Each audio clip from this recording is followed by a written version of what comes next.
make an extra thousand a month. I can't say a number specifically, but I'm going to say you'd be pretty close. I think if you'd have to use margin, but 20K with margin, I do, yeah, I think that that's quite doable. I think we have students that do that. I'd have to double check, but I believe that that is quite doable. $1,000 a month with 20K as your starting point. Yeah, I think we've got strategies that can help with that. Anybody else who's interested in making money from selling stock options, that's my specialty. That's one of my specialties. That's one of the things that we do really well. And that's something that's really fun for me because that's how I make my money. So feel free to go to drboyceprime.com. Let's see. Maurice says most investing apps only cover $500,000 of a portfolio. Any suggestions of protecting a portfolio over 500,000? Yeah, I would put it in more than one place. That's a type of diversification. Put your money in more than one place. Never put your money all in one spot.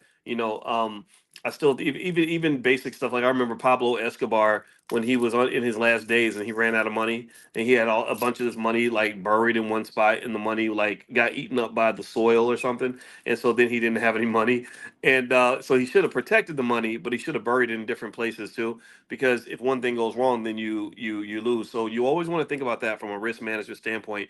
Never put all your eggs in one basket. That's all that means, and you've always known that your whole life.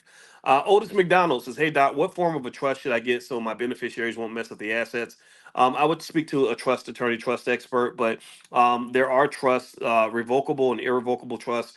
Irrevocable trusts have better tax benefits, but they also they're not revocable, right? So they have a few more limitations. But excuse me, the protections are stronger in an irrevocable trust. Almost most forms of trust allow you to give instructions to the trustee that specifically govern how those assets will be used. And I do believe that anybody who wants to have a legacy should understand the basics of trust and estate planning. So one thing that we're doing to as a companion to Money in the Morning is something we're calling Money in a Minute, and so we're creating a class on estate planning, and we'll just text you out a lesson, like maybe a 60 to 90-second lesson every single day, so you can learn finance within the flow of your life, the flow of your day. You can make it part of your culture, part of your subconscious, part of your daily routine, almost the same as waking up and eating breakfast every morning. I want you to have money for breakfast. Do you understand? That's what I want you to do. I want you to be eating your financial knowledge every morning, just like you eat your Wheaties, and that's going to make you stronger. So that's what Money in a Minute is going to be all about. And it's funny, Money in a Minute the acronym happens to be Miami. So I think the URL we're going to use is like drboycemiami.com or something like that. I'll let you guys know when that's ready. It's almost done. So let's see, Radcliffe Rose says, I had a stock option with a former company that I worked for. The company has since changed ownership a few times. Do I still have ownership of those options? You should. You should. I don't know the specifics of that situation, but I don't see why not. I don't see why not. I think the question is, if do the options have an expiration date, or what are the terms of the options? But I would definitely ask questions about that and find out what happened to your ownership share. If a company gets taken over by another company, they don't just sort of leave you high and dry. Typically, there's usually some sort of recourse in place. So you just got to go do the research and find out what that is. Gerald Rogers says, "Can I get a discount on the Black Stock Market Weekend? The 11-step method for choosing excellent stocks for your portfolio?" Sure. I believe we got team members. I see Miss Amani in there. Amani, can you hook up Gerald with whatever the best discount is that's available? I don't know what that would be, but that's what Gerald is referring to is the Dr. Boyce method. If you go to thedrboycemethod.com, that's thedrboycemethod.com. That's an 11-step process that I went through in the Black Stock Market Weekend that will show you 11 steps, 11 questions you can ask to decide if you want to add a stock to your portfolio. Because all stocks have value, but it's just like dating. Picking a stock, it's like dating or marrying somebody. There's somebody for everybody, but everybody ain't for you. There's somebody out there for everybody, but everybody is not the person you're supposed to be with. So a lot of times, if you think about this, process this for a minute. So when I'm thinking about dating, so when I thought about marrying my wife, one of the first things I did was I brought my wife to my family. Why did I do that? Well, because I wanted to see how my wife got along with my mother. I wanted to see how she got along with my sister, and she got along with them both great. She even, in fact, if I showed you a picture of my mother and my wife next to each other, you would swear that my mother and wife were mother and daughter. They actually look alike, and which is interesting because they say on a subconscious level we marry the opposite sex parent. So I believe I might have married my mother, which is kind of a weird, scary thing to think. But anyway, with that said, though, Why did I want my mother to meet my potential wife? Well, because I wanted to check to see if there was correlation, if there was a vibe between the two, what the energy was between the two. Well, the same thing happens with stocks. A lot of people think that when you make an investment, you're supposed to pick the investment that gives you the most money or has the most value or gives you the best return on investment. And that's just not true. Actually, you pick investments based on what they call correlation.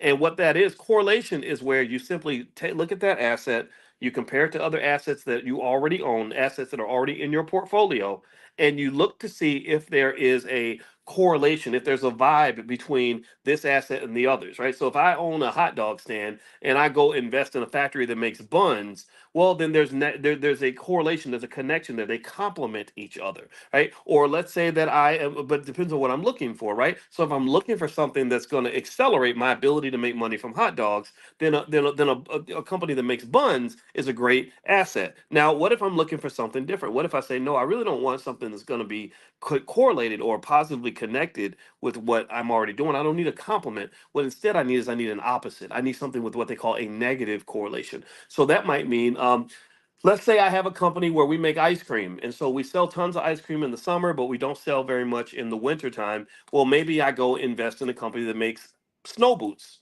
because I want to make money in the winter too. So that creates a negative correlation. When my snow boot business is making money, my ice cream business isn't making money. And when my ice cream business is not making money, my snow boot business is doing well, right? So they're connected to each other. You know what I mean? So ultimately, when I picked my wife, I picked her partly based on how amazing she is and how smart she is and how beautiful she is, but I also picked her based on correlation with my pre-existing assets. Because I'm not talking about financial assets. I'm talking about the assets that matter more than money, which is my family. Your family is a multi-million dollar asset that is worth far more than any amount of money you'll ever have in the bank. Let me know if you understand that. If I offered you $10 billion for you to give away your mother or give away your sister, most of you wouldn't take the money unless you have horrible relatives or something. But for the most part, most of you wouldn't do that. So that means that you have things in your life that are more valuable than money. But every single theory I could explain to you about financial assets and asset selection and investing in correlation,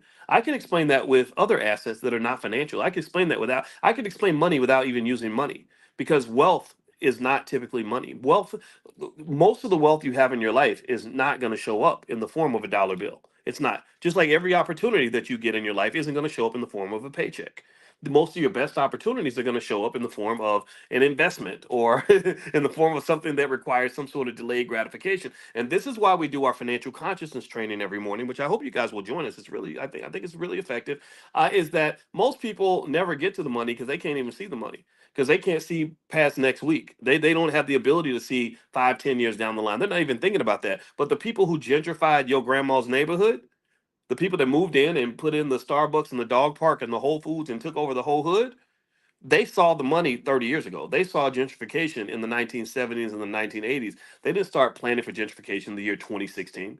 So ultimately, if you can't see the money, you'll never be the money. So I want you to see the money so you can have the money. So if you want to join us for our morning, money in the morning, or financial consciousness training, or economic awareness, whatever you want to call it, just text the word morning, MORNING. Pull out your phone right now, text the word morning to the number 87948, and then you can join. All right, so let's see here. Okay, Chelsea says I love the eat classes. Good, I'm glad you like it. It's really fun to teach that, because I always wanted to do stuff like that at Syracuse, because I didn't want finance to be boring. It was very boring for me, like, going through all the mathematics and the detailed stuff. It's important, but it was not interesting to me. I like the way money intersects with life, because I've always believed that life is more important than money. I've always believed happiness is more important than money. I believe family is more important than money, that your health is more important than money. So I'm not really interested in money just as the be all end all. I don't want you to be a bunch of miserable rich people. I don't want you to become hardcore capitalists and become harmful to other people in the world. I want you to be people that have all the financial security that you desire, so that you can get to the business of doing what God put you on this earth to do. I don't think God put you on this earth to sit back and count your money all day and to be obsessed with it and become a financial addict. I think God put you on this earth to be free and to be happy and to be successful and to be connected to people that matter to you and to do things that you love. And let me tell you what, money is an excellent pathway to get that. Money is one of those things where when you don't have enough, it sucks. When you don't have enough, it's like not having enough air or not having enough water. If you don't have enough air, you don't have enough water, then all you can think about is you can obsess yourself with just getting water and air. That's the only thing you should be thinking about, because you're about to die. But once you have enough air, you don't think about air. Air is not the first thing on your mind. You're thinking about all the other things that matter more than just getting air. So you got to get that air so you can really, so you can breathe and live. That's what I really want for you. All right, so let's keep going here. All right, so next question is. Okay, let's see. Douglas says, someone today made the argument to me that selling calls is riskier than buying calls. My immediate reaction was that of disagreement, given the speculative nature of purchasing calls. Was the good doctor's expert opinion? First of all, let me ask you all this question. How many of you have ever heard about the idea of selling a call? Give me a yes in the chat if you've ever heard about selling covered calls, or God forbid, selling naked calls, or even though I don't even teach selling of naked calls because it's literally the riskiest thing you could absolutely do. But how many of you, give me a yes if you have some experience selling calls? Okay, all right. So I see a no, but I see a lot of yeses. Okay, Terry and Rochelle and Jonathan, I see you. Okay, all right. So all right. So here's the deal. Um, I don't agree with your friend because buying calls is a speculative decision. Why is that? Well, because you're showing up to the casino and you are the gambler. What does the gambler do? The gambler shows up and they pay money so they can take a risk, so they can participate in some sort of a risky event, right? I pull money out of my pocket, I put it on black, or I pull out my money, I put it on six. I roll the dice. That's what they call speculation. That inherently is riskier than non-speculation. So the casino is on the other side of this transaction. They're collecting money from me. And if someone collects money from you, they should be giving you something. So the question becomes, when the casino collects money from me, what are they giving me? Well, they're giving me risk. They're selling me risk. So think about this. If I have, let's say, 50 pounds of risk and I sell you 20 pounds of that risk, then I inherently have less risk than I had before. So I'm taking a less risky position by selling risk to you, offloading risk in your direction. Let me know if you follow that analogy. Let me know if you get that. Okay? And so when you pay money for risk, let's say you had 20 pounds of risk, now you've got 40 pounds because you bought risk from me. Do you get that? Give me a guess in the chat if you're following this analogy, because I hope this analogy is not too abstruse. I've never used this analogy before, by the way, but it seems appropriate. Okay, so you're buying risk, you're taking risk on. So inherently, the idea of buying a call option means you're taking on risk. You're speculating. It's like back in the day when you had the gold rush, in the California gold rush. You had lots of people that went out west to find gold and then their hills, and there were some people who were looking for the gold, and then there were some people who weren't looking for gold at all. There were some people who were just there to sell picks and shovels and blue jeans and breakfast to the people that were looking for gold. Those are two different transactions. So a person that sells calls, in my opinion, is to some extent similar to the people that just sold breakfast to the people that were going out looking for gold. When I sell a covered call, here's what happens. I'm selling you the risk. I'm selling you the rights to my stock. I'm selling you the upside. And then you are the speculator, so you are buying the upside from me. You're buying the potential of my stock. So I have real money in my pocket. You have just bought a big bowl of hope, a big bowl of possibility. That's what you bought. And hope is a good thing sometimes when it works out, but sometimes hope doesn't not work out. Just, go back to hope and change and the Obama presidency, right? Some of you thought that hope worked out. Some of you thought that it didn't, right? But so hope is still, to some extent, it's real, but it's not, right? It's real in the sense that it exists in your mind and spirit, and you can visualize it, but it's not real because you can't actually touch it. You can't eat a bowl of hope, but you can't eat with a bowl of money, right? So when I sell a covered call, you're giving me money, I'm giving you potential. And now here's the thing. Then what happens is we let time play out. Time is a really important part of investing. So time goes by and we see what happens. And it may turn out that your hope really works out for you, that your gamble pays off. Sometimes it does work.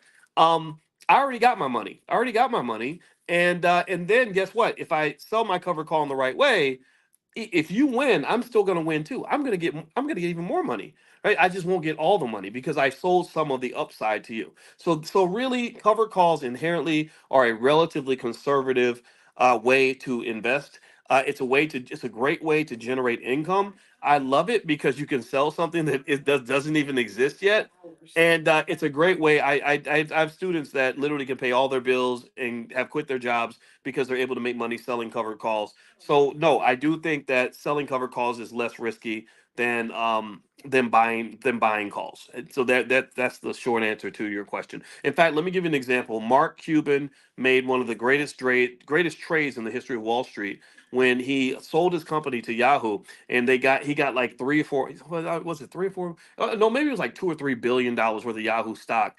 And what he did was he sold the calls in the Yahoo stock, he sold the upside, and then he bought puts. He protected himself on the downside. So he got insurance, and also he sold off some of the upside. And people thought that was a bad move because they thought Yahoo stock was going to keep going up, but it didn't keep going up. It actually collapsed during the dot-com bust. So Cuban ended up being okay because he minimized his risk. Do you understand? Okay. Now, and so by the way, if you want to learn more about what we do with selling covered calls, you can either go to drboyceprime.com.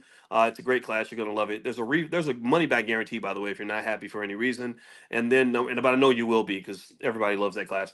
And then number two, if you text the word money to 87948, text money to 87948, I'll send you a training called How to Make Money Without Working. If you give me 1 second, my beautiful wife is staring at me, and when she stares at me, that means she has a question.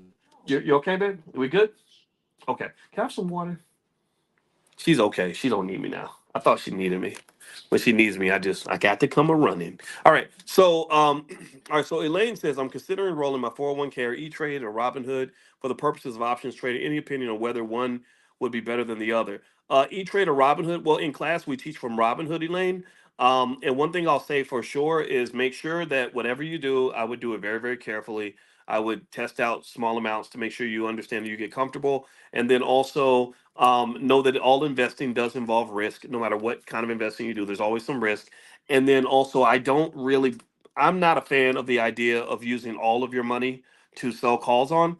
Because think about it, some of you, I know I've seen some of your portfolios. Some of y'all in here have hundreds of thousands, if not millions of dollars available. Why would you sell covered calls on $1 million worth of stock? Unless your goal is to make, $80,000 a month in income. But what do you need $80,000 a month for? The only time you would need that level of income is if you are making some big investment, like maybe you're buying some real estate with it. I've seen people do that. Or maybe you have something coming up, a big expense, like your daughter's or your son's wedding. I guess you could pay for your son's wedding too, but daughter's weddings typically are what you pay for, right? So that's what it can be good for, right? You can pull that money out of the portfolio without selling the stock and use that money to really make these big purchases, almost like it's a little bank. But beyond that, though, most of us have expenses that are under $5,000 or $6,000 a month. So to me, once you're past that $5,000 or $6,000 a month mark, what do you need extra money for? I mean, I'm not saying you shouldn't do it, but you want to buy like two Mercedes instead of one. I mean, it's up to you to decide how to do that. But I find that $10,000 to $12,000 a month in income is enough for most people, and then the rest, keep it moving in other aspects of your portfolio. And you want to be really diversified because if you're not, it can always come back and bite you. So remember, with investing, you don't want to ever get overconfident or get too comfortable. But at the same time, you never want to give up hope. So it's a nice sort of balancing effect in terms of how you approach. What's the URL? It's drboyceprime.com. So you can go to drboyceprime.com. All right, so let's see here. Diana says Dr. Alicia just wants to make sure you're good. Yeah, yeah, she has my back, and it's nice. It's nice to have a smart wife. It's fun, and it challenges me because she's a real hardworking lady, and sometimes it gets on my nerves, but I like it because she's the most determined person I know. And also she's most people don't have a wife that gets up at 4:30 in the morning to go work out. And so I just kind of realized, like, okay, as a man in my 50s, it's really good to have that next to me because it keeps you healthy and alive and all that stuff. And I'm not scared to die, I just don't want to. So anyway, let's keep going here. Where in the US Constitution? Okay, this is good. But by the way, you can ask questions outside of the financial stuff, so don't think it has to just be financial. Is our stuff here? Oh, there it is. Okay. It looks like our book's almost here too, so we'll be able to get started in a minute. Yes. All right. So, where in the Constitution did Dr. Anderson say that Congress, when they first convened, declared the USA to be a white country? I tried to find it, but could not, and I found this fact would be useful in defending Black concerns. You know what? I can't say specifically. I don't think in the Constitution they specifically said that, but I do know that when they talked about all men are created equal. I know that there was some conversation about how they were going to deal with slavery and how they were going to address the existence of slaves, and so I don't know. I'm going to have to ask Dr. Anderson because I don't think they specifically said the U.S. is a white country, but I know that they said it in certain other ways, like the immigration policy. You know, Dr. Anderson has long been a person who said that excessive immigration is harmful to the black community, and he points out that the original immigration policy pretty much said you couldn't come to America unless you were European, and they had almost like skin tone, and as you got darker down the list, they let fewer and fewer people in. And they got down to Africa and they said, we don't want any Africans coming into the country. But if you got to the top where it was pure British white, they would take an infinite supply of people. Now, someone says the 1790 Naturalization Act. I'll have to look that up. I don't know the details of that act. So thank you for sharing that, Kendall. Kendall's a very smart man. I met Kendall and his family, and let me just tell you, y'all got some excellent black people in this group. Kendall, I think Kendall's kids both go to Ivy League schools or something, and he's been married to his wife 20 something years, and they just have a great, like they're really kind of what I consider to be like a model B1 family, in the sense, and not that they're perfect, I'm sure that they're not, nobody is, but it's a model in the sense that that's really all you need. Is you need people that want to be smart, people that want to be decent to each other, people that want to be together, they want to be a unit, that want to make a plan for themselves and for their children, and are conscious when it comes to areas related to health, wealth, and relationships. Those are three areas of quality of life. So health is physical and mental health. You know, what is your mental health like? Are you happy or are you crazy? Are you helpful or are you destructive? That kind of thing.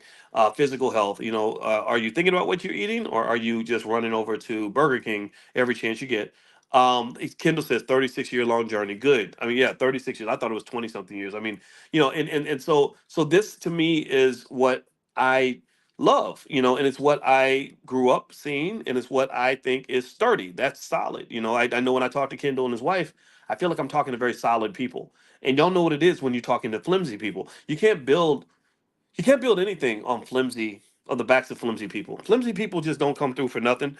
And I remember Warren Buffett, one of the greatest investors of all time, and he was sitting next to Charlie Munger, who was also one of the greatest investors of all time. He just passed away, and they were basically saying that in your life you want to just eliminate those flimsy, sneaky, shady, weak people that don't follow through, that just scam you and screw you and all that. Just push those people out and don't spend too much energy trying to save them because they'll pull you down, and get solid people in your life, and take good care of those people. And that's what I see when I see the Green family. So bless you.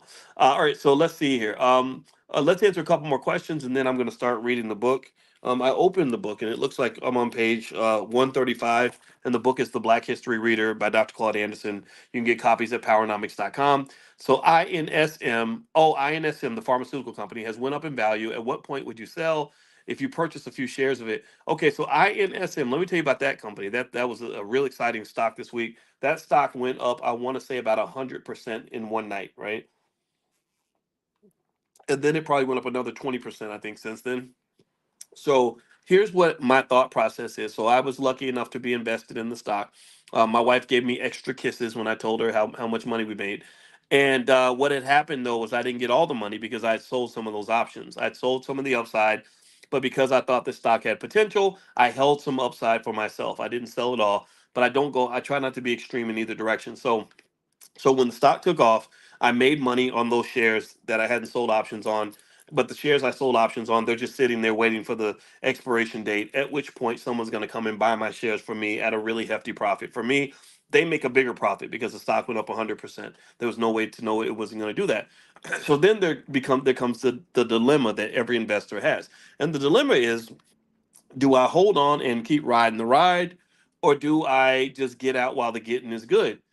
And I think that's a question every investor should ask.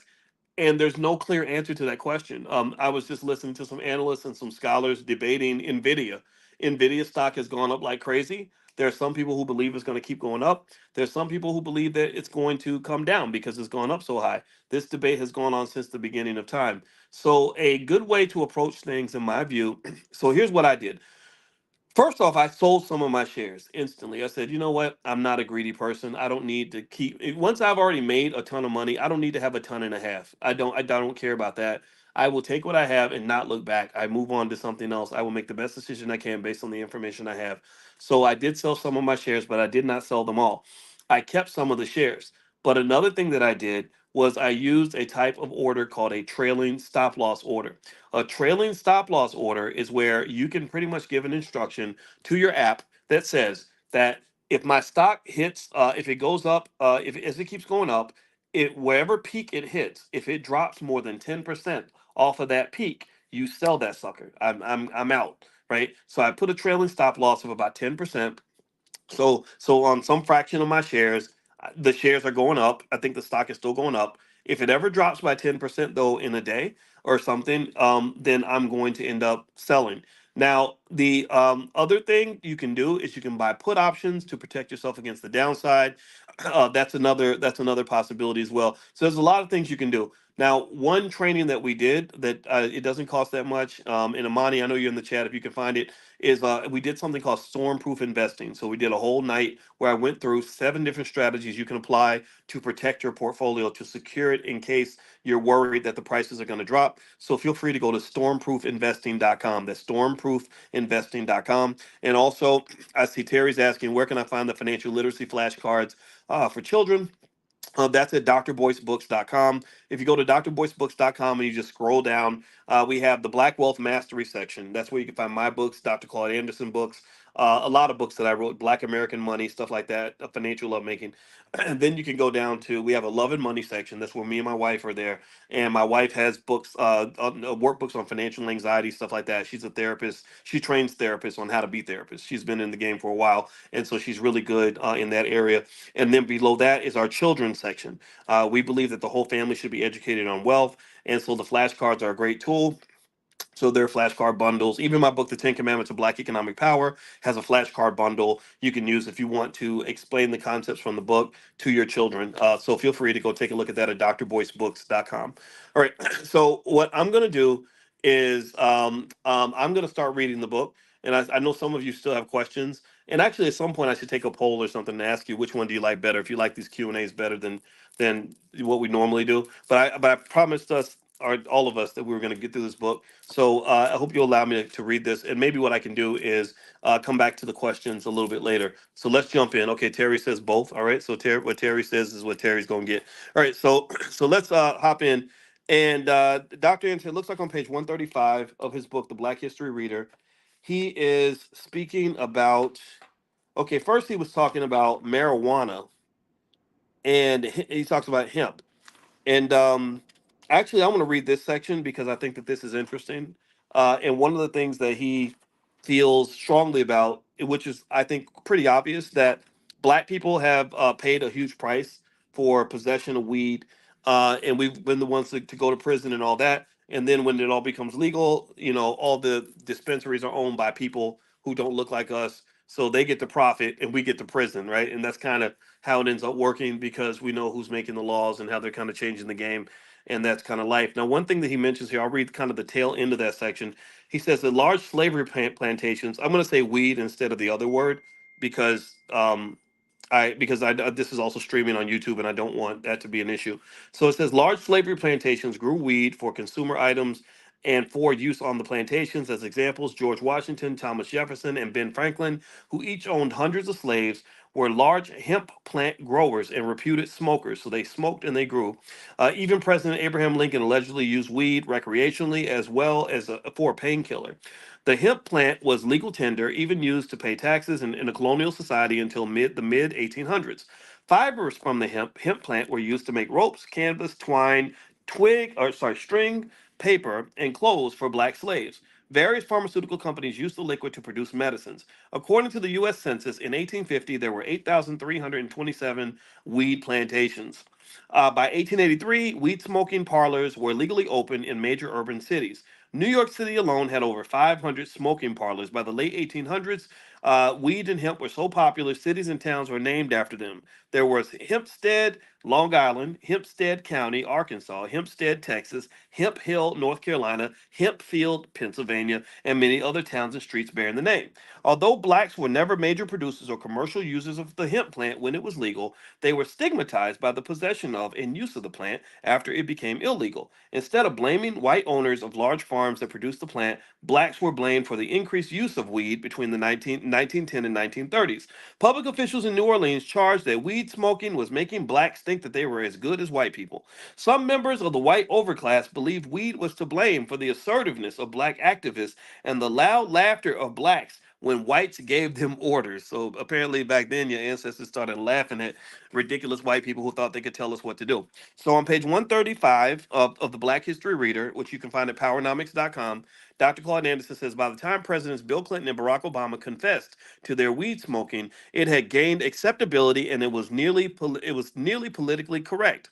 With rising acceptability, like the Phoenix, weed production and use will rise again and become the biggest wealth producer of the 21st century. A number of states and federal institutions began issuing licenses for legally growing weed beginning in 2013. However, in all likelihood, just as in previous centuries, blacks will wind up being consumers of the product rather than producers and will most likely not be the beneficiaries of the wealth that it generates. So that's Dr. Claude Anson's position on weed. I sent you all, if you want to profit from this industry, I sent you all a list of investments you can make in that industry, in the weed industry, because I do believe that it's going to be legalized, and I do believe that some of these stocks are going to take off.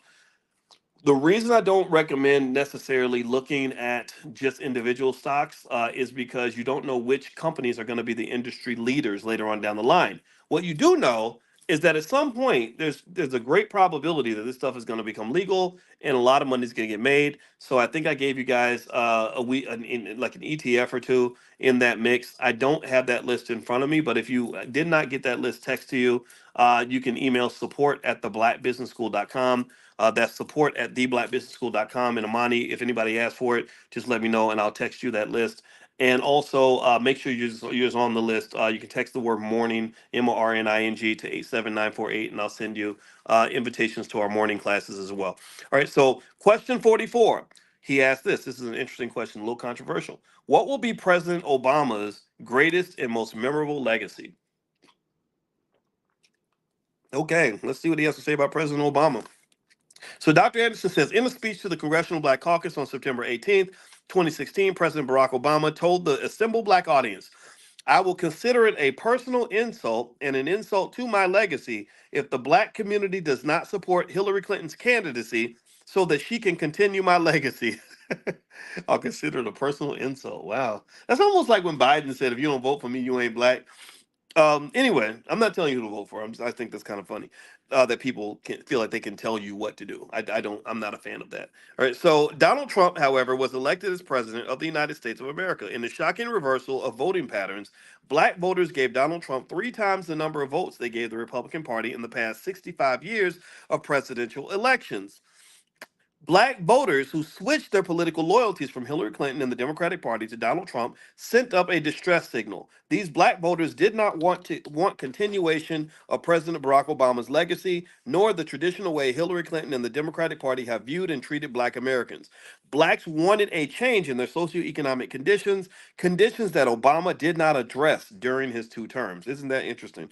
So, it's interesting because I know a lot of people feel that the Obama presidency was better for the LGBTQ community than it was for the black community. That I feel like there was a lot of progress in that area, and not to say that there aren't black people in the LGBTQ community, though, right? We know that that's true, but it becomes what Dr. Anderson talks about as like almost like a type of coincidental blackness where it's like, okay, yeah, we're going to do this for this group, but there are black people in this group, therefore we're doing something for black people, which is very different from specifically doing something in a black first kind of capacity. So again, I know that there are some people in this class that are part of the LGBT community, and I would never argue that there's something bad about that. I don't think that that's my right to do. I do think though that a lot of people see that as being the legacy of the Obama presidency, and it's kind of tough, when we now have this world where your kids are going to school and they're talking to them about sex and gender and everything else. I know a lot of parents don't like that. A lot of parents feel that that's overstepping their bounds. And I would say that the biggest problem I would have with that is that it'd be one thing if they were coming out and they were Rhodes scholars and they knew how to read, write, and do math at a high level and all this other stuff, and then they learned extra things. But a lot of kids come out of school and they can't even read. So I'm sitting there thinking, well, why are you putting this other stuff ahead of the basic stuff? The stuff we can all agree on is that our kids should be able to learn how to read. They should be able to do math. They should be able to run a business or whatever, make money, and then teach them the extra stuff, right? So I think that's the part that ends up irking a lot of people. I know that that's something that really bothers me is that I don't like when you miss the basics, but you get to the extra stuff before you get to the basics. That's just not beneficial for anybody, in my opinion. So it says here, black voters gave Barack Obama nearly 100% of the vote in both of his national elections, but the quality of life gap between blacks and whites widened while Obama served as president. Cortland Malloy, a columnist for the Washington Post, in an article on August 2nd, 2011, lamented black sadness. Malloy said Black America is crying the blues like no time since the Great Depression. Black households, on average, have lost more than half of their worth in just a few short years, and the wealth gap between blacks and whites is at an historic high. What Malloy neglected to say was that the racial disparities widened across the socioeconomic spectrum under Barack Obama's presidency. White unemployment dropped while the black structural unemployment rate remained at nearly 50%. The poverty rate for blacks increased to nearly 37%, and their median family incomes declined. Black imprisonment remained above 51%. Hmm. Black student achievement levels in college enrollment dropped, and the FBI continued pointing out that approximately 67% of the nation's hate crimes are committed against Black Americans. With social integration and the civil rights movement having failed to significantly eradicate racial disparities, a host on the American Urban Radio Network asked President Obama what, as the most powerful man on earth, were his plans for relieving the suffering and desperate conditions within Black America. President Obama quickly responded, quote, I can't pass laws that say I'm going to help black folks. I am the president of the entire United States. What I can do is make sure that I am passing laws that help all people, particularly those who are most in need, end quote. These are glorious but misleading statements, but show weakness and indifference toward his own people. If his intent was to help all the people, then he should have helped black Americans. All means all. Further, Obama chose to give special assistance to Hispanics, Arabs, Jews, American Indians, and LGBT without passing laws for them, end quote. In the instance of American Indians, the Harvest Institute Freedmen Federation filed a lawsuit in 2007. That's Harvest Institute is Dr. Claude Anderson's think tank, by the way. Let's see. They asked President Obama not to pass a law, but to simply obey the 1866 Indian treaties. Pay attention now. This is what Dr. Anderson did. A treaty, an agreement between sovereign nations, is supposed to be the highest law in the land. The 1866 treaties mandated that black Indians and those blacks formerly owned as slaves by Indians be treated exactly as non black native Indians are treated. For 8 years, President Obama and his administration ignored the 1866 treaties and the benefits those treaties mandated for black Indians and black freedmen, but he used the same laws to settle more than 100 pending legal suits filed by non-black native Indians. How many of y'all knew that? So it sounds like he's saying that he was helping the non-black Indians, but was ignoring the black Indians. Now, again, you have to confirm this. You have to verify this, but this is what Dr. Anderson's saying. President Obama made the front page of major newspapers in 2016 as the tribes celebrated their victory and thanked Obama for remembering the promises he had made to them and kept. To black Americans, he made no promises. Therefore, there were no promises to be kept. Throughout 2 years of campaigning and 8 years of being the most powerful man on earth, President Obama rode the racial fence and used flowery rhetoric in the hopes of magically achieving the impossible. He tried to take race out of race matters and racial inequalities. Instead of providing wheelchairs to blacks, historically crippled by mainstream society, President Obama chose to provide wheelchairs to other, more socially preferred and less afflicted groups. He left blacks to hobble on their own. President Obama continued the benign neglect public policies and practices that President Richard Nixon instituted on black people in 1970. In benign neglect, the government excludes blacks from public policies by name, but gives the public illusion that they are included within the broad categories of minorities, people of color, and diversity. Over the course of the past 50 years, these public policies have transmuted into hateful indifference toward black people. President Barack Obama's turning a blind eye toward black Americans will be a model for all future presidents.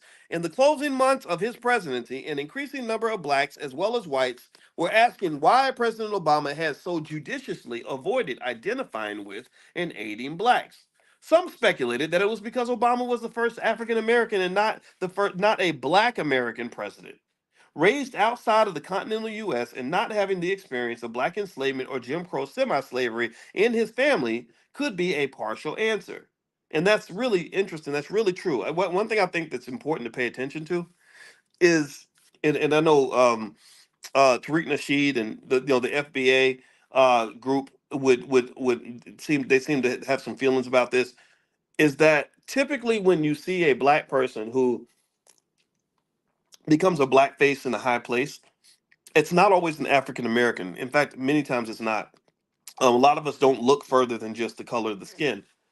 If you look at Ketanji Brown Jackson, she's not African American. Her family's from Africa, and she's got the white husband at Harvard. That's her power connect because Harvard runs really deep on the Supreme Court. Her husband goes back 4 or 5 generations at Harvard, and that kind of connected her in. Kamala Harris is not African American, right? She's Indian and Jamaican, right?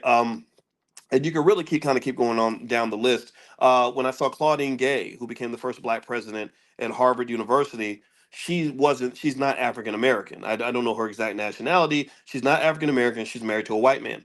Uh, Karen Pierre, yep, the White House press secretary. I don't think that she's African American, and also she's married to, I believe, a white woman. No, I'm not judging it. I'm just speaking the facts. So what I think happens is that there's almost like um, a scare test that is done when a black person is given a position of power or some sort of opportunity. If you come in and you say, I'm a regular black man or black woman from the south side of Chicago who's married to another black person who's a descendant of slavery, also from the south side of Chicago, that's going to right there eliminate you from consideration for most important positions in white society for the most part, because I think you get identified as being dangerous. My wife and I are seen as a very dangerous couple in certain spaces. When my wife married me, she started to deal with a lot of misconduct from her employer. She just happens to be a very patient person. I would have went up in there and probably kicked somebody upside the head. That's why she's working for them and I'm not. But with that said, though, it's one of these things where you kind of have these little signals you can send, these signals that, or they could just get sent to say that you're safe. And one signal is, I'm black, but I'm from another country. So you get the credit of hiring a black person, but you don't have to deal with African Americans who are damaged descendants of slaves, and we don't want that around here. And then number two, you show up with that white spouse. That spouse is a dead giveaway. In fact, we play a little game. I don't know if this sounds ghetto or not, but we play a little game. Whenever we hear about a black person that gets some really important position in Hollywood or in politics, we always look up their spouse. We look up their spouse. We say, okay, which one is it? Do they got a white husband? Does she got a white husband or a white wife? Which one is it? Like, what's going on here? And so usually, and then that to me reflects the nature of integration. That's kind of what integration does. Integration, kind of this melting pot where you're kind of watered down from whatever your original form was supposed to be. And so that element of kind of the more pure forms of blackness, where you just say, look, I'm a descendant of slavery, who's a black American. My family's black American. I'm married to a black American. I'm concerned about black American issues. That right there inherently makes you dangerous and not a good fit for most American institutions. So I kind of gave up the idea of trying to fit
I need to be nicer and kind of accept when people are trying to be helpful, but I don't know what angle you have. I don't know where you're coming from, and I think that that's part of the trauma of racism is that, I don't know if you've ever seen that, if anybody ever goes through that, but you go into a situation where the white people are super nice to you and you just don't know what to make of that.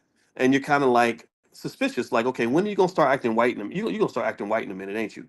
And that's something I always have because I grew up in Kentucky where black people just did not get treated in the way that we deserve to be treated. And I knew that it wasn't fair, and I spoke up about it, and I got in trouble for it, and I got rejected from things. And when I got rejected from things, I learned how to stand on my own 2 feet and make a way for myself. And once you learn how to make a way for yourself and operate as a free person, sometimes you don't even want to go back anyway. You don't. It's like, no, I don't want to go back to that world. So what I believe, generally speaking, if you want to know what some of my core values are, one of my core values is that I believe that we can create a better world for ourselves if we don't straddle the fence. It's being rejected by white society to some extent. I think for a lot of black people, especially those of you that are entrepreneurs, or you got your whole pro black thing going on, and you're hanging out with people like me, you're gonna have some problems because of that. I can guarantee you.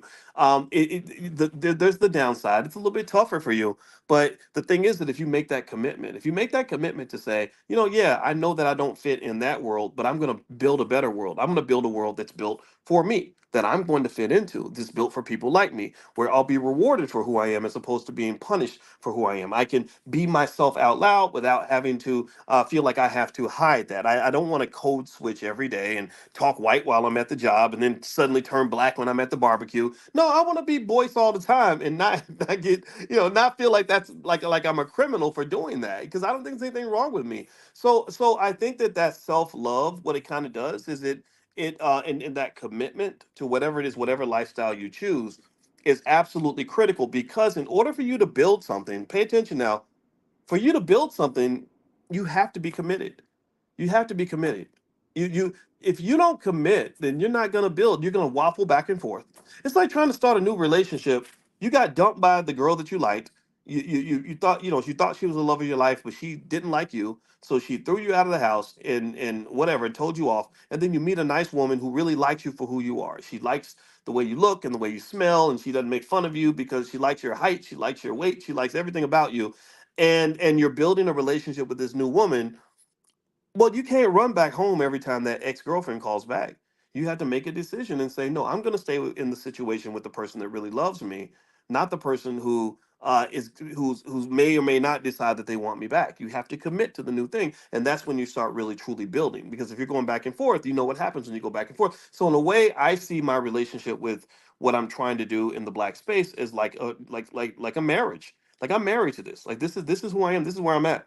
I'm not going back and forth. Like, there's not a point where, because I'm doing so well, because it is, I do think of it like dating, right? Because sometimes you get dumped by somebody and then you start doing good, you start making money, you start going to the gym, and then suddenly she's calling you back. You can't pick up that call. You got to say, no, you back then you didn't want me. Now you want, now you all on me. I'm not interested. Thank you very much. Have a nice life.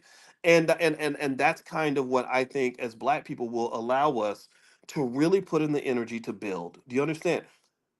You can't build anything like if you're starting a business, you can't really starting a business is really hard. It takes a lot of grind, a lot of work, a lot of sacrifice. You can't do that if you're half and half. You can't 50-50 your way to the top of the mountain. Climbing Mount Everest means you have to make a decision that you're going to climb Mount Everest. You can't get halfway up the mountain and then decide you want to go down the mountain and go to Burger King. You got to keep climbing. So are you in it or are you not? That's the decision I think all of us have to make. And to me, the beauty of that decision, when you make that commitment to you, you make that commitment to you and yours, and this and ours, that gives us the best probability of success. Because here's the thing about business. Since we're talking specifically about starting a business, there's a big probability that your black-owned business is not going to succeed. There is. It just the facts. There's a good chance that a lot of people start businesses and they will not grow into multi-million dollar empires. So at that point, once you accept the fact that there's no way to guarantee success, what you gotta acknowledge and work with, you gotta work with what you know. Well, what you do know is that the best way to guarantee failure is to go in and out and to try to straddle the fence, or or to give up. Those are the ways you guarantee failure. Also, you know that while I cannot guarantee success, I can maximize the probability of success. And I know that maximizing my probability of success can only come with me really truly committing. And commitment is scary. Commitment is hard because commitment means that if you fail, then there's going to be some disappointment, some pain attached to that. You know, a lot. That's why a lot of people can't commit to a relationship because they're scared of what's going to happen if it goes bad. But commitment gives you the best chance of success. So I think, in my opinion, what I would do is I would really think about, like, what am I married to? You know, and what game? You know, let's say I'm married to the game. Like, what game are you married to? Are you married to your spouse? Are you married to your goals? Are you married to that business? And to me, when you marry, it's like you go through those vows, you know, for richer, for poor, through sickness and in health, till death do you part. So I can just tell you that what I do right now, every day, that I've been doing every day for years, I'm married to that. That's going to be. I'm gonna hopefully, if I'm lucky, I will one day just be doing what I'm doing right now, and I will just drop dead at my desk, and I will be just know I'm going to be happy in heaven, knowing that I went out the way I wanted to go out, doing exactly what I wanted to do because I am married to this, no matter what the outcome happens to be. Let me keep reading here. All right, so we're on page 138 of the Black History Reader by Dr. Claude Anderson. And his website is powernomics.com. So I hope that you will join me in supporting this wonderful man. He says here, in reality, there were no incentives. Oh, let me go back. Let me back up. So he's talking about Barack Obama and the interesting relationship he had with the black community.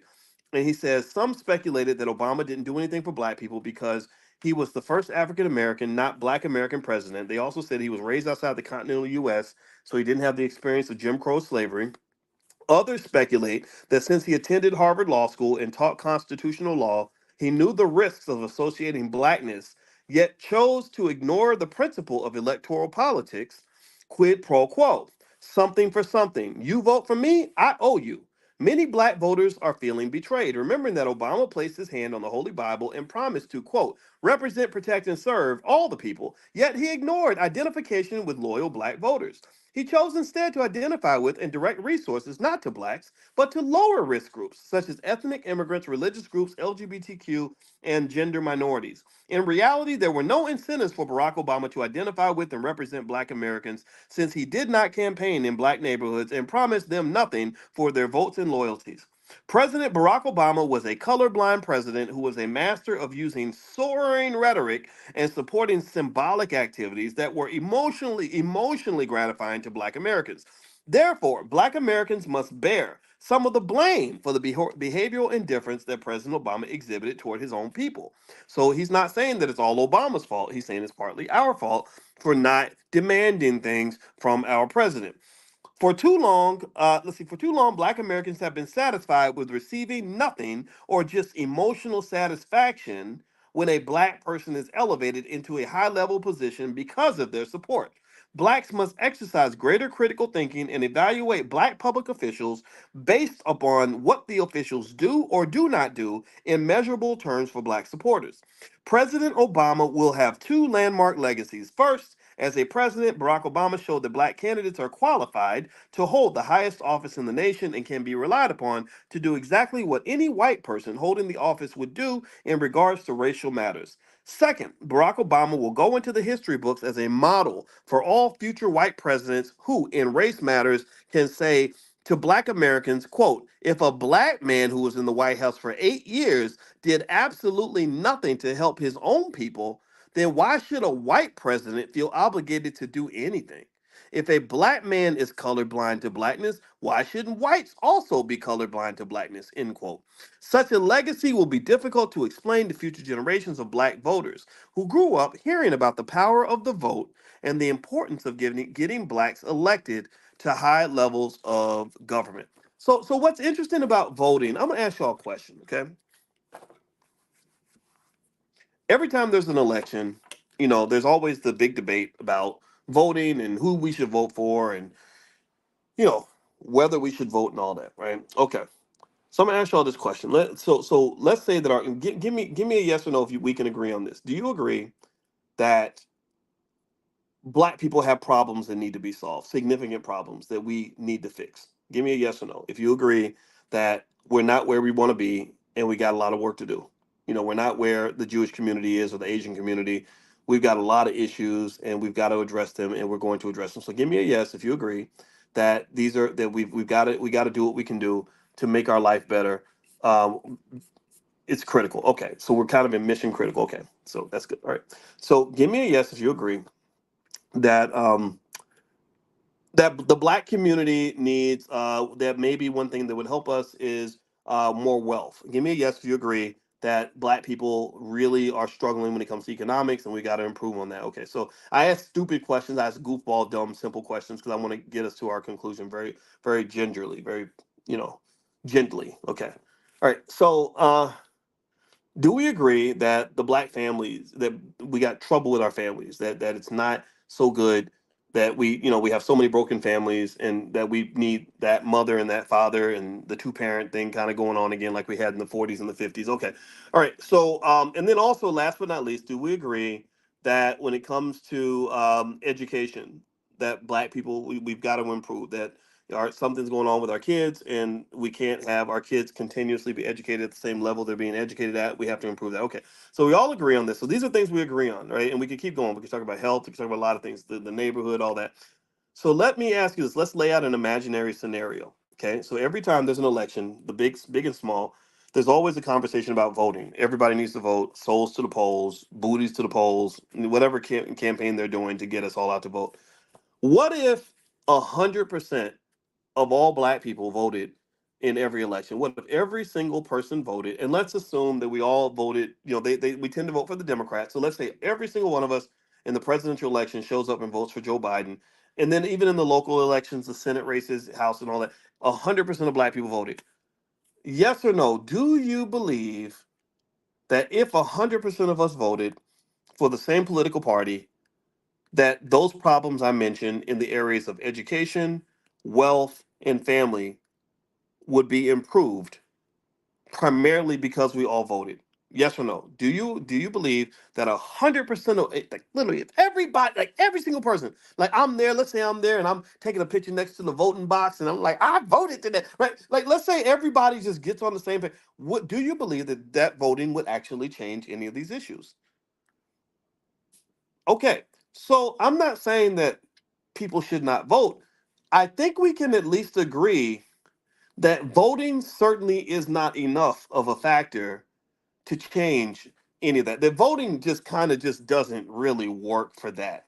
Voting works in other areas. I'm not here to undermine what you believe about the political process because I know some of you are very committed to your approaches and I respect that completely. But I really think that it's important to kind of sit back and at least consciously have a kind of an awareness exercise and take stock of what's working and what doesn't work. And is that insane to do? Is that crazy for me to just say, you know, maybe we got to really look at what's working and what's not working, or do we just say, oh, we're just gonna keep doing what we're doing? Hold on, my wife is knocking at the door. Give me one second. Hold that thought. I'll be right back.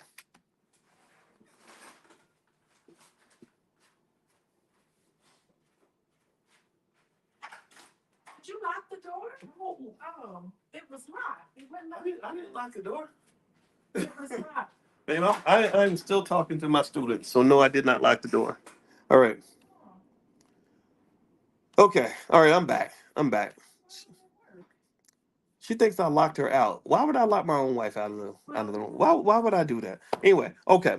So to me the big question becomes, what makes us think that just doing the same thing that we've been doing is gonna get us anywhere? We know, or at the very least, how about this? Whether you agree with me or not, I think that I did a decent job of proving that what we've been doing is not enough. That it's not going to work. That we have to have some. So here's the thing. Here's what I want to get to, right? And this is, I think, a good compromise on this really controversial issue of voting. Um, I don't really care who you vote for. I don't care what you do in the election. I don't. I don't. I'm not gonna ever preach to you and say, why didn't you go to the polls today? I'm not gonna say, "Oh, you're a coon because you voted for this guy or that guy." I'm just not gonna do that. And the reason I'm not gonna do that is because I don't think that that's gonna solve the critical problems. The critical problems, they can be isolated. Remember, I'm looking at this as a mathematician. As a mathematician, that's what we do for a living. We solve problems. So to me, if I say, well, what is 2 plus 2, and you say the answer to 2 plus 2 is banana, I'm going to say, what's fruit got to do with this question? And then I say, well, no, no, no. I don't think two plus two is banana. I think two plus two might be three or four or five. And you say, no, no, it's banana. And I say, no, no, no, stop talking about banana. And it's not me telling you that you're wrong for liking bananas. It's me saying bananas ain't got shit to do with solving the real problem. Do you follow what I'm saying? So what I'm saying to you, here's what I propose. This is something that I want to lay out for you for your consideration is this. We know what the issues are, right? We know that the some of the biggest issues relate to our wealth declining. The median black wealth is expected to go to zero by the year 2053. We know that in terms of physical and mental health, there's a lot of work to do. We also know that when it comes to education, education, we got a bunch of our kids. They putting our kids on the little bus. They taking the little bus. They coming out. They got to go work at McDonald's where they got to see pictures of the food because they can't count. Um, a lot of them, not all of them, but a lot of them. And we also know that there's some other tangential issues like student loan debt eating away at 60% of black wealth. So to me, when we're really talking about what it's going to take to solve these problems, I don't really want to necessarily hear voting as one of the variables or factors that fits into that equation. It just doesn't. It's really like me saying, what's two plus two? And you're saying two plus two is Taco Bell. That doesn't stop that. Please stop that. You sound crazy right now to me because it doesn't connect. So what is the solution though? Well, I think with wealth, I think that we've done a really good job laying out wealth. I mean, again, I'm a financial scientist, and I'm not a financial influencer. If someone called me a financial influencer, I said no. Actually, I'm a finance professor. There's a difference. There's influencers who took a 2 week class. I studied this for 30 years, so there's a different level of connection to the topic. So we've talked about these things, and we do this every day. We have money for breakfast every single morning. We do our financial consciousness training where we're having money for breakfast every day. We're talking about this, and that I think is very effective. I've seen the change. I've seen you evolve. I've seen the culture change. That's what's really exciting to me. Is I get to sit back and some guy said, he said, how does it feel that you're kind of the OG, and how do you keep yourself relevant now that there are so many people kind of doing what you started off doing? I say, oh gosh, this is great for me. I love sitting back and watching the whole world talk about generational wealth and financial literacy because this is great that I was able to contribute to that. I'm not the OG. Dr. Claude Anderson is more of an OG than me, and there was somebody before him. Remember, you had Marcus Garvey over 100 years ago. And even before Garvey learned from somebody. So none of us is really the originator of anything, but it's really great to kind of watch that. It's nice to watch that cultural shift. And then I think that there are some great things happening in terms of family and relationships and healing. You have therapists that are on the internet now that are sharing their wisdom with the world and helping us to understand, okay, fighting each other all the time is not very healthy. It's not very productive. And so you have people talking about their feelings and their emotions and how much they love their kids and how great it is to be a dad and all that stuff, right? So I think that there are pockets of progress. There are so many pockets of progress. So I'm very optimistic actually about the future because I believe that the more we're able to communicate with each other and the more we're sharing our knowledge with each other, the better off we're ultimately going to be because the answers are out there for those that want them. The problem, though, is still to some extent culture, because what culture does, what bad culture will do, is it will put you in such a mindset that even if the answers are available to you, you won't want them. The answers will be over here, and you're gonna look over there. Right? It's like if my culture tells me to eat Burger King and McDonald's and greasy food all day, you can give me access to all the vegetables that a healthy person would need, and I'm not gonna eat I'm gonna walk right past the vegetables to get to the Whopper. I'm gonna walk right past the gym. You can put 10 gyms on my street. I'm gonna walk right past all the gyms so I can get to White Castle or McDonald's. And that's where the cultural wars are really critical to some extent, in the sense that I think you got to really fight for your culture. And before you fight for your culture, you got to know what culture you want to fight for, and you have to know why you're fighting for that. You have to know how 2 plus 2 equals 4, which requires you to be a visionary in your own space and in your own life. So I encourage you, gain that vision of who you want to be, where you want to be, what you want your kids to be. You want to be like Kendall Green and his family, right? That's a great vision in my opinion. Dr. Mary Stoddard and her family, she had 5 kids, and all 5 of them are doctors. And she was born the daughter of a sharecropper, by the way. She had 16 siblings, and all of them went to college. And she was born in a sharecropper family. you have to have a clear value system to be able to do that. And so ultimately, I think the answers are out there, and the answers are going to come from us. The answers are going to come from us turning to each other and saying, okay, how do I do this? I want to be married 50 years like you. What's the secret, right? And I think that if you do that, I think you're going to find everything that you need. Because remember, school and education is not that important in the 21st century. It matters to some extent, but there are easy substitutes. Because remember, what you learn in school and what you learn in a book is nothing more than a replication or a microcosm or a simulation of what already exists out in the world. So really, the original school, in my view, is the world. So that's why when I hear about parents that say, "Well, we don't send our kids to school. We take them with us around the world, and we talk to them every day, and we show them things, and we to make sure they learn basic skills along the way." I think that's the best education there is. So every answer that you need to every problem that you have is somewhere out there in the world, and I just encourage you to be conscious enough to want to pursue that. If you do that, I think you can have the life that you want to have. And I know that I'm right about this because I don't know exactly what you want. Some of you want more money, some of you want a better relationship, some of you want to be healthier, some of you want to be blacker, some of you want to be free, whatever. But I do know all of you want to be happy, and I know all of you want the people that you care about to be happy. And so I can guarantee you that if you pursue these things, you're going to be happier, which is why I know that I'm right. So I hope that that's okay that I said it that way. I hope that didn't sound cocky. All right, so let me answer a few more of your questions, and then we're going to bounce out. What time is our flight, babe? Is it 11 or 10? What time's our flight? Oh, great. Okay. So I got a little time. I can finish talking to y'all and then take a little nap. All right. So I'm going to answer some questions. And by the way, if you want to get a copy of my book, The 10 Commandments of Black Economic Power, you can go to drboycebooks.com. And there's also, if you type in the search box, each one, teach one, you can actually buy them in a bulk of 10 and get them at a wholesale price. And so if you want to sell them to other people and make extra money, we'd love to be in business with you. The more people we're working with, the better, more successful the Black Business School can be. So feel free to just in the search box, search for each one, teach one, and we take a big chunk out of the price so that you can make a profit for yourself and sell that book. All right, so let's see here. Terry Wilson says, would it be possible to create a few types of investment clubs within this group, or is that the one purpose for meeting yearly at the All Black National Convention? Um, you know, yeah, we don't really, I have to kind of figure out a process for doing investment clubs this way. I know that some of you meet each other in the chat and connect in the chat, and I know my team members are here, so I would like to Amani to kind of ask me to follow up and look into that to see what I could do with that because I really would like to help you connect. And because another thing I've always wanted to do is have a like a homeschool network. Like I really think that it's time to kind of look into something like that and we're actually kind of looking at we're researching that right now too because I know a lot of you already homeschool and I just believe we want our I believe every parent that wants their child out of these schools should take them out.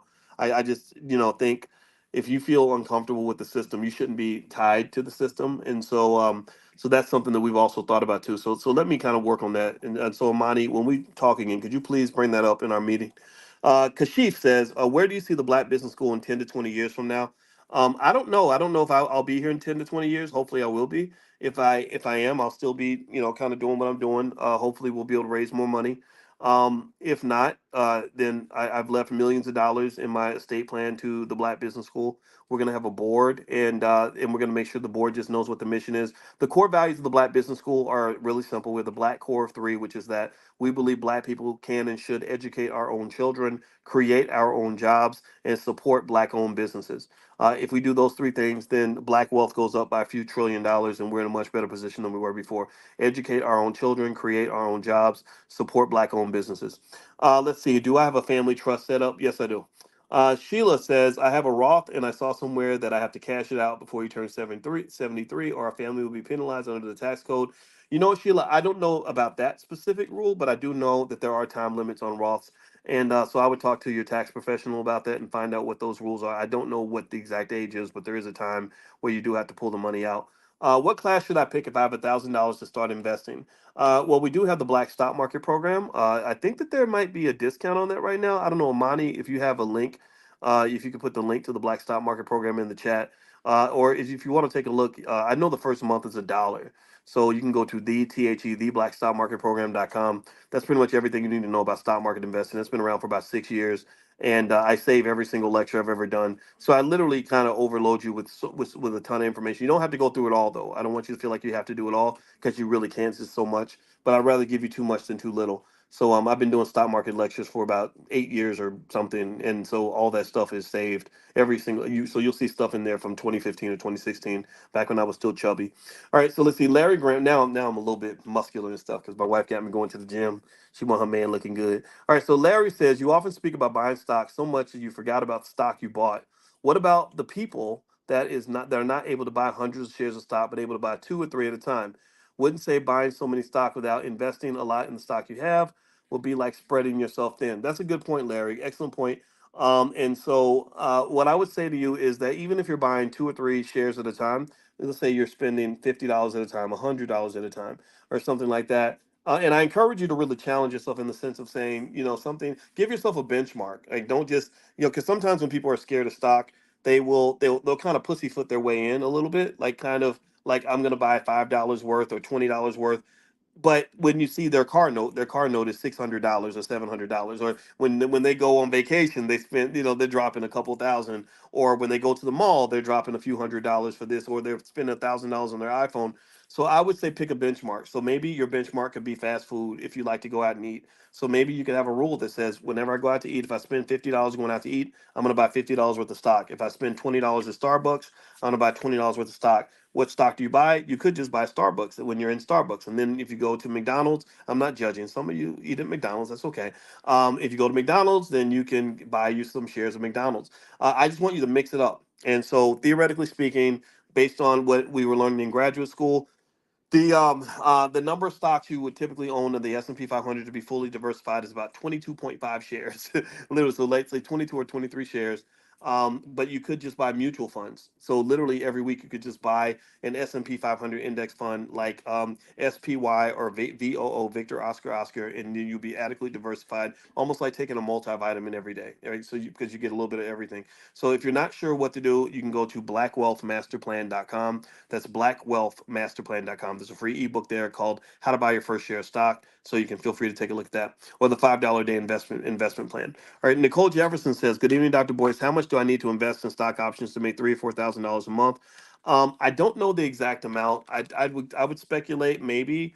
I'm guessing maybe 100,000, or not even 100, maybe 60 or 70, something like that. And if you use margin, then you can scale that up, and then that would probably put you up there. If not, put you past that number, put you pretty close. So yeah, and so there's like kind of a step-by-step instruction on how to do that. If you log in at drboyceprime.com, there's some stuff in there for that. A lot of students have done that. Let's see. Marcel Lewis says, "Boy, Dr. Boyce, I drive a semi, so reading is difficult for me because I spend most of my time holding the steering wheel and staring at the windshield. Okay, I use ebooks and convert them into something that I can listen to with Speechify. Nice. Is it possible that you can create an ebook library for people like me?" That's a great idea. Well, you know what? I can write down the note about the ebook library, but I think a quicker solution actually is inside the Black Business School. When you log in, you can listen to all those lectures. You can listen and you can speed them up so that they'll go through faster. You can listen to it at 75% as opposed to 50%. I know you can do that on like YouTube videos and stuff too, but also even on content on the Black Business School, you can do that. Let's see, cannot listen to them in our car. You can't. Well, maybe that's something I can show and help you with. I do have some ebooks. If you go to Audible and you look up my name on Audible, there's some books there. And But yeah, maybe I don't know. Let me think about ways I could get some of the other stuff on ebook form. I got a lot of stuff in ebook form though. If you go to Audible and you look up my name, you'll find a bunch of stuff on Audible. So that's another option if you want to go through books. If you want to go through classes, most of the stuff on Teachable, you can either download it. I think you can even download it yourself if you want to, or you can just play it and just listen to it without having to look at me. Even Zoom, if you open up Zoom, there's no reason you have to stare at me while I'm talking. You can just listen while you're cleaning the kitchen or something like that. Let's see here. What was the keyword? Asked Anthony Johnson. I don't know which one you're referring to here, but if you text the word morning, MORNING, to 87948, you get an invitation to Money in the Morning. That's our financial awareness training that we do every morning at 10 a.m. Eastern. So text the word morning to 87948. I'm going to give a warning, actually, now that I'm thinking about that. A warning for tomorrow morning. I'm literally flying at 3 a.m. Eastern. which means that I probably won't be able to do class at 10 a.m. Eastern tomorrow. So, because I won't even, I'll probably still be on an airplane or just landing. So tomorrow I won't be able to make it, but but you'll get a notification of the cancellation. All right, so let's see here. I live in a historically black neighborhood that was established by nearby HBCU in 1917, and now more whites are moving here. The white presence feels offensive and disrespectful to the black history here. Am I right to feel this way? And what advice can you give me on how to proceed, respond, and handle and interact? Um, well, first of all, I think it's okay to feel that way. I get it. I totally get it. It just doesn't feel the same. And it's wrong because we were there first and we were there for, and we made it what it is. And just have somebody else come in and displace us. It's a type of economic dominance that they're able to have that we don't necessarily have because they can always outbid you and take your property and stuff like, and then they can change laws and, pretty much repossess the property for the most part. I mean, use eminent domain and all that stuff. Um, so I get it. I get it. You feel that way.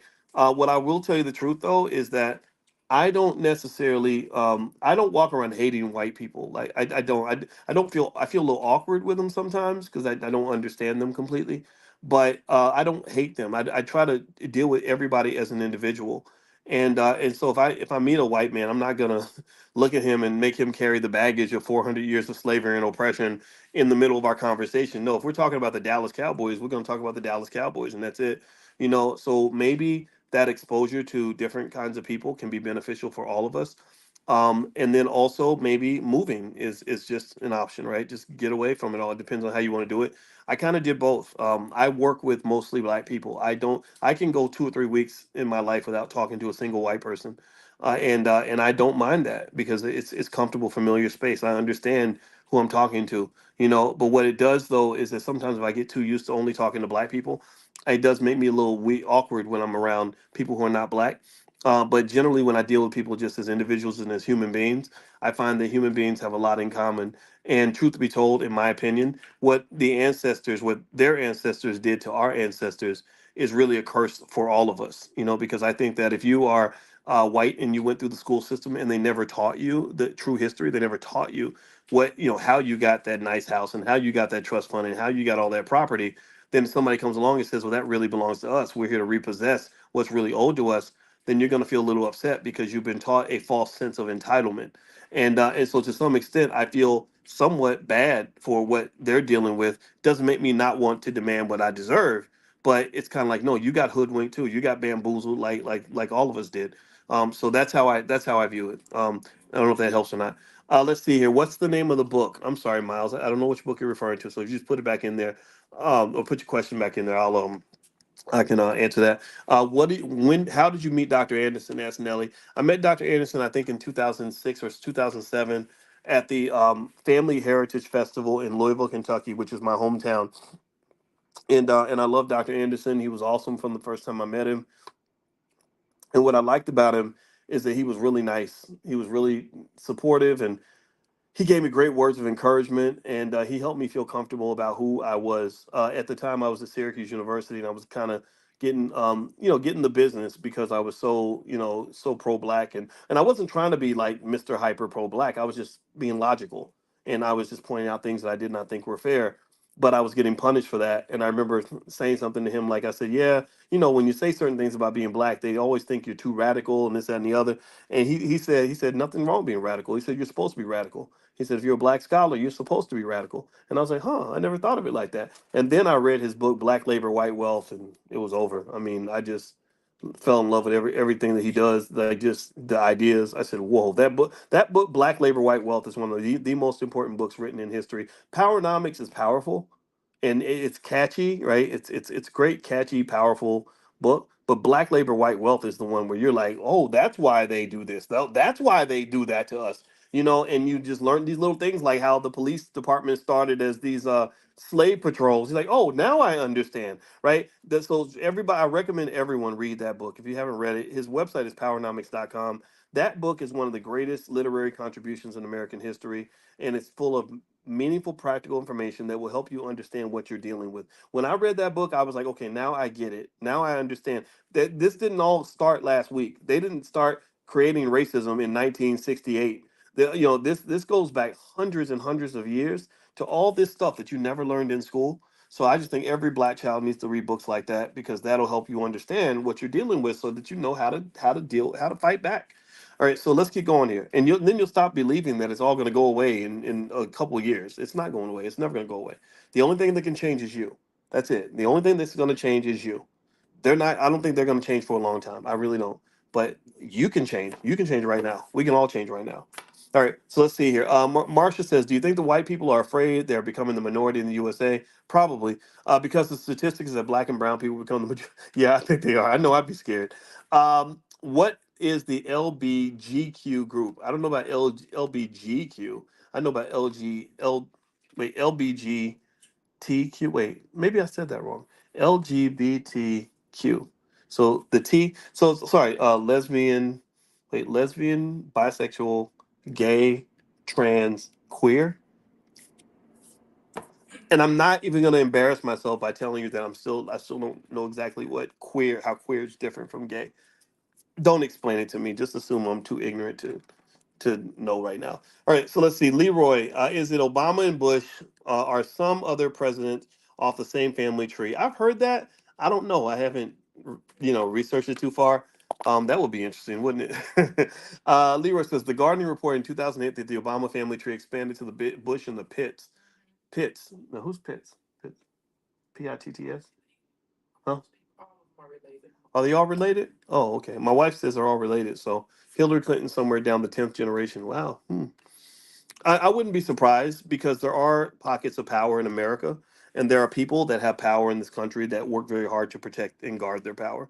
I saw that the closest I saw, like I came to seeing that, was when Elena Kagan was nominated for the Supreme Court, and I did get a call from the White House. It was like their black press secretary. They have like their main secretary, then they have like a press secretary for every type of media. So I talked to their black guy, and I remember him trying to convince me when I was going to go on MSNBC that day. He was trying to convince me to support Kagan, and I didn't understand why. I said there's nothing here to support, because she had a really racist hiring record. But what I noticed is that she was from Harvard, and then I looked, and then I got a call from Charles Ogletree, who was a brilliant black attorney from Harvard, and he was also, if I recall, kind of lobbying me to support Kagan, and I got what was going on. And then I started looking, and I saw how many Supreme Court justices have a connection to Harvard and Yale. And Yale at that time, in fact, every single Supreme Court justice had some connection to Harvard or Yale. Ginsburg was the only exception, but Ginsburg started at Harvard, and she transferred to Columbia because her husband took a job there. So even she had a connection. So that told me that these things don't happen by accident. Remember, there are brilliant lawyers that graduate all over the country. There are great lawyers at the University of Chicago and Stanford and University of Texas and all that. So why don't you see those people on the Supreme Court? Well, because there's kind of this hidden aristocracy there that's kind of protecting power. So I would not be surprised if there was some sort of other layer to this, multiple layers. I just don't get the time to really study that, but I do believe that that is true. Let's see here. Are we as a group able to open black business schools throughout the country? Well, I mean, it's about raising money. I know it's awkward. It probably seems awkward sometimes, but I'm always making offers of things that we're doing and hoping that you'll be a part of them. I try to offer you value, because then hopefully you'll support and be a part of what we're doing, and see that we're better at the whole business and economics thing than any business school you'll ever attend when it comes to black wealth in particular. We're specialists at that. And I do that because we're raising money. We're always raising money to try to, number one, hire and feed people. We feed a lot of people. And then number two, we want to grow. We're making connections. I'm working to work with some people that have significant amounts of resources, and hopefully proving that through our consistency and our results that we would be worthy of a substantial investment, maybe 20 million, $30 million. If that's the case, then yeah, you will see that massive expansion that you're looking for. But also in a digital world, though, you got to decide like how much brick and mortar is actually needed. We learned, we got really good at being very cost efficient because we didn't have the money that we needed. And so one thing I believe, and I'm really glad that we did this before the pandemic started, is that we hesitated to become brick and mortar. Everybody was brick and mortar. They thought the internet was like kind of this second rate thing that you do if you can't afford a building. Well, then when the pandemic came along and all these commercial real estate projects were falling apart, where people had overspent their money, we were actually in a good position because we were already set up, doing what everybody else was trying to learn how to do in 2020. So I actually like operating digitally, but what I do want is I would like to have a space with maybe 40 or 50 acres with a bunch of maybe little tiny houses on that acreage, almost like a little campus in a meeting space in the middle where we could like go there and do retreats, just kind of be there in each other's space for 3 or 4 days at a time, and maybe study special events, stuff like that, take classes, stuff like that. I think that's, and then just network and fellowship with each other. That's why we host our live events. So like when we did our stock options summit, the goal of the stock options summit wasn't just to teach stock options. I can do that from right here. The goal of the stock options summit was to teach stock options in a way where we were connected to each other, because I do like the connection. I know you guys like it too.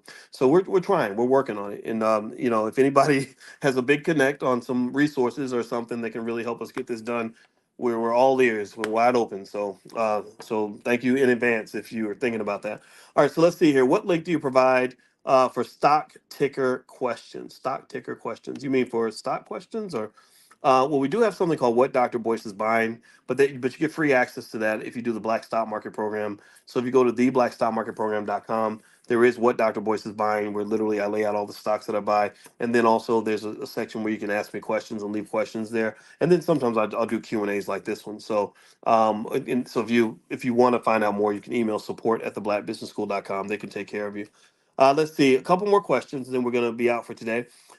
Let's see, Nasia, I hope I said that right. Nasia says, "Can I start investing in options with $2,000 and be profitable?" Yeah, yeah, you can. You might have to use some margin and stuff like that. The capital base is not as big as it could be, I think, but you can make money that way. It's just a little bit tougher though, because you have to buy 100 shares of the stock to sell options on the stock. So it helps if your capital base is at least say 10,000 or something. But even 2,000, I've seen people do that, and then also you can learn it without actually doing anything right away. You can just take your time, learn how options work, and then build your capital base. And then also we provide ideas on how to build the capital base, places you can pluck capital, or maybe you can partner with family members that you have some relatives that's sitting on a bunch of money. They're trying to figure out a way to make some extra income from that. And if you are comfortable with what you're doing, maybe you can partner with them, that kind of thing. Let's see. Can you please repeat? Toriana says, "Can you please repeat what you said about educating our own children, creating our own jobs?" Yeah, and supporting Black-owned businesses. So that's the Black Core Three: educate our own children, create our own jobs, support Black-owned businesses. That is the core value of the Black Business School. That's what we believe. All right. So let's see. Barbara says, let's see. To build our own schools, would the first place to start be to homeschool? I think so. I think that if you have a building and a book, you can do a whole lot with that. Because remember, you had our ancestors that did that, and they educated our kids better than the public schools do now. That lady, that sister out of Chicago, what was her name? The famous educator out of Chicago. I've talked about her actually. I think in here. I think I talked about her last week. Somebody say her name in the chat so I can say it. Um, she started a school in her apartment in the projects, and she was educating those kids at a super high level. She had them ready for Harvard. Marva Collins. Shoot, Marva Collins. I mean, and the thing about Marva Collins is I believe, I personally just think I am a big fan of Black women in this regard. That like I kind of think, look, I've seen a lot of Black women who have a Marva Collins inside of her, and I think that what we really want to just do is get that lady out, like pull that Marva Collins out of you. Like Black women, I think have an ability to really overcome a lot and to just be really solid and sturdy, when they're really on their job. Not everybody's equal, but to me it's like the Marva Collinses of the world are the ones who saved us and helped us have the successes that we've had. And so to me, financial freedom, what that does is that allows the inner Marva Collins and all of us to come out, because I believe the mother is the first teacher of the child, and then the father is the second teacher of the child. And so if you have a process where you're able to make money, you have enough of a capital base where you can make money to take care of your basic needs, you can pour your energy into the real investments, the important investments, which is your children and your family and your life. That's the real investment. you know um just process it like this.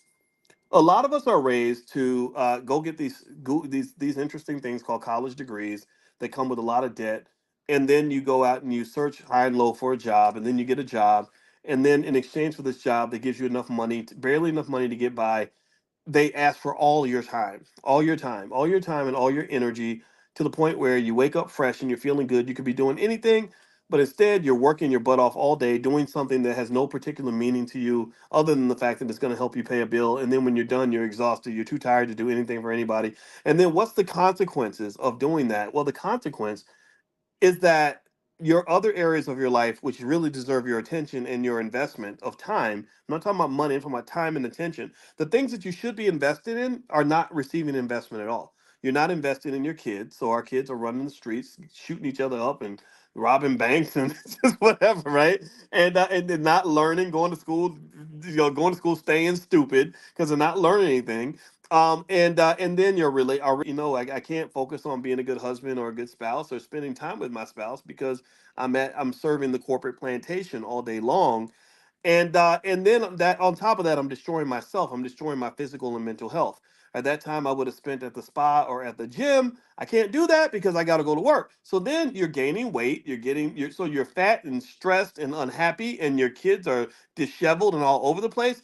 And so that's kind of like wrong. Like I don't think that's the way life is supposed to be lived. I think that that is a product of the industrial era where the Rockefellers and people like that pretty much put that in our head that this is the way you're supposed to live. Well, I'm just here to tell you that I'm here to yank it out of your head. That is not how you're supposed to live.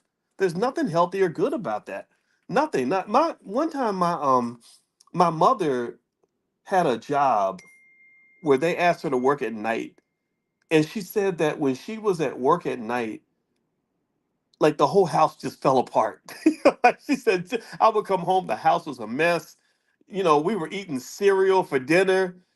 And, we were staying up till 2 o'clock in the morning, it's oversleeping for school. It was just messed up. I'm sure that her marriage was kind of going crazy because my daddy would go to work in the morning, my mother would work all night. So when mama came home, daddy would go to work. And my mother said, I realized quickly this was not the natural way things should be done. This was not natural. This was not healthy because her family was falling apart because she was trying to go make a couple of thousand extra dollars a year. So she left that job. And I think that it just when you look at that in a bigger picture kind of situation, I think it's happening to all of us on some level. And so think about it. Here, process it like this. Remember in the pandemic, the biggest problem they had after the pandemic was they could not get people to go back to work. Well, why couldn't they get people to go back to work? I mean, if it was so great, if what you were doing was so wonderful before, why didn't you just go right back to it? No, you didn't go back to it because the pandemic snapped the whole country out of it. You were snapped out of your trance. You were snapped out of your brainwashing temporarily, and you were like, wait a minute. If I'm at home and I spend 10 hours doing what I want to do, I can find myself. There's so many things I could be doing other than pushing paper at some stupid job that I hate, dealing with people that I don't even like. So what happened was people started sleeping in, they started spending time with their family, they started going to the gym and getting in shape, and they really liked that. So it was helping their mental health and their physical health. They were spending time with the children or whatever, like and becoming a real family. I heard a guy he made a really bad joke one time, but I'm gonna share it anyway because I thought it was funny. He said, man, during the pandemic, I was stuck in the house with my wife for a whole 4 months. And he said, I found out my wife is actually pretty cool. I actually like her more than my side chick. And because he had to spend time with his wife, he really realized I got a great wife. So what my point is to say that really to me that's what was beautiful about the pandemic. There's a lot of shenanigans going on, things I didn't like, but what I did like was I liked watching the world wake up and realize like you walk through a wormhole of possibility where suddenly, just like in that book The Lion, the Witch, and the Wardrobe, you live this whole separate reality that was always available to you, but you could not see it because you were hypnotized. You were just a robot, you were in a trance. And so I just want you to wake up. And consciousness means snapping out of it. Consciousness means making a conscious choice to live the life that you want to live, not sort of doing it because that's what somebody told you to do, or that's what everybody else is doing, or that's what you think you're supposed to be doing. No, I think every little step you take needs to be a conscious step where you are thinking, like, okay, I'm doing this because this is pouring into that, which is going to help me accomplish this. And it all has to be holistic. It can't be that whatever that is that they train people to live. that ain't it. That ain't it. So anyway, what I'm going to do is I'm going to go ahead and bounce out for tonight. I hope that that's okay. We've been talking for quite a while, and I know some of you still had questions, and I promise we'll do another Q&A. And I'm sorry if I didn't get to every question. I hope this discussion was beneficial to you, and I appreciate your patience. I know I got here late, and then I'm on a different laptop, and I'm hitting the wrong buttons and all that. But I hope that this discussion was beneficial. Tomorrow again, financial consciousness training is canceled because I won't be able to make it. I'll be on an airplane, but we're gonna do some more stuff very soon. So if you want to get invited to financial consciousness, which we're gonna pick that back up on Saturday, just text the word morning MORNING to 87948. If you want to learn about the stock options class, the Prime program, which everybody loves, feel free to go to drboyceprime.com. That's drboyceprime.com. And also, if you want to get copies of Dr. Claude Anderson's books, you can go to powernomics.com. And Dr. Claude Anderson gives his regards. I'm going to call him tomorrow because I love the man and I call him every week, and he's thinking about you all the time. And I just want you to know that. And I would not be doing this class on Powernomics without his blessing. He gives his complete 100% consent and blessing to everything that we're doing, and he's very happy that we are, as a collective, supporting his powerful legacy. So have a good night, everybody. God bless you. I'll see you guys soon. Take care now. Bye bye.